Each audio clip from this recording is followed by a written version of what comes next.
Bonjour à tous, aujourd'hui nous sommes face à un problème sur une Twingo 3. Écoutez bien le bruit que ça fait.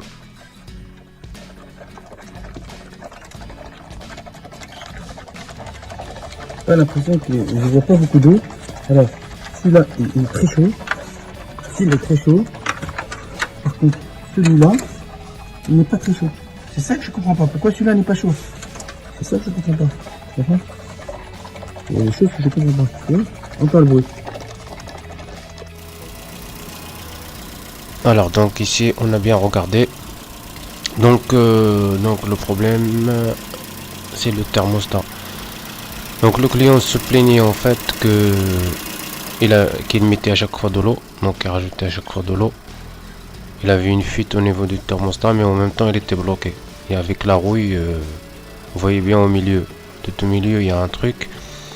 Et en fait là-dedans il y a un clapet qui s'ouvre et qui se ferme à une certaine température.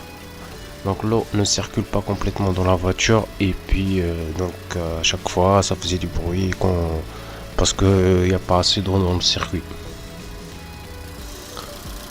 Donc ça c'est la pièce. Donc voilà, donc on l'a déjà changé. Donc là c'est la nef, on la voit bien. Donc là j'ai déjà démarré la voiture.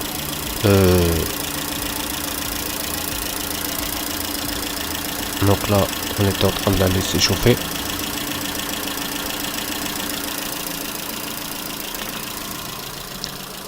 Et donc quand on met du liquide de refroidissement, on remplit bien. Là j'ai rempli avec du nouvel liquide de refroidissement. Donc après il faut faire la purge. Je vais vous montrer comment on fait.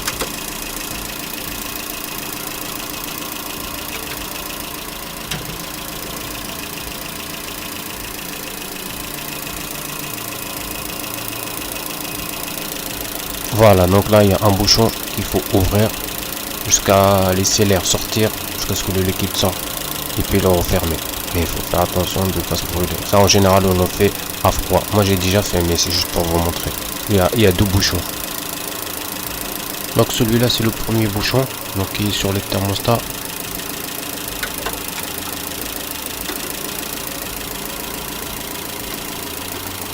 Et voilà le deuxième. Alors donc un sur le thermostat, donc vous l'avez vu, et le deuxième il est là sur le tuyau. Donc faut l'ouvrir et laisser couler, mais voilà quoi. Donc ça normalement faut le faire à froid, donc moi j'ai déjà fait. C'était juste pour vous montrer comment on fait, comme ça vous savez. Et souvent sur la plupart des voitures, souvent il y en a deux. Des fois il peut y en avoir qu'un seul, mais souvent il y en a deux. Voilà. Une fois que c'est fait, après il faut laisser la voiture chauffer. Donc bien la faire chauffer, comme ça monte bien en température, comme ça vous savez que la voiture fonctionne bien. Pour tester le circuit, si le circuit il est bien étanche, s'il n'y a pas de fuite, et que le ventilateur se déclenche. Voilà, donc là faudra fermer le bouchon aussi. Une fois que la purge est faite, il faut fermer le bouchon et attendre que ça soit bien chaud.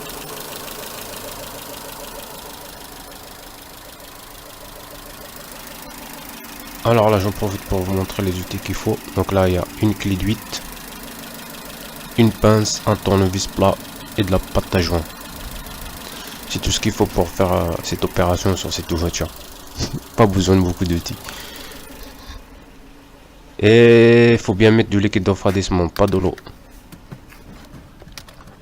pour éviter la rouille, bien sûr. Donc là sur cette voiture j'ai vu qu'il y avait d'autres voyants qui étaient allumés. Ça n'a rien à voir avec la panne qu'on a fait, mais je voulais quand même lui passer un coup de valise pour effacer les défauts. Donc j'ai regardé avec la valise. Donc après avoir passé la valise, donc c'était un problème d'allumage. Donc ça n'a rien à voir avec cette opération. Donc j'ai quand même effacé les défauts en espérant que ça se rallume pas par la suite. Donc faudra voir quoi. Donc faut rouler avec et voir. On va voir si ça revient ou ça revient pas. Donc là j'attends que la voiture chauffe. et que vraiment que je vais faire. Et donc là on est près du but, normalement ça doit se déclencher. Bon bah c'est nickel, abonnez-vous, merci.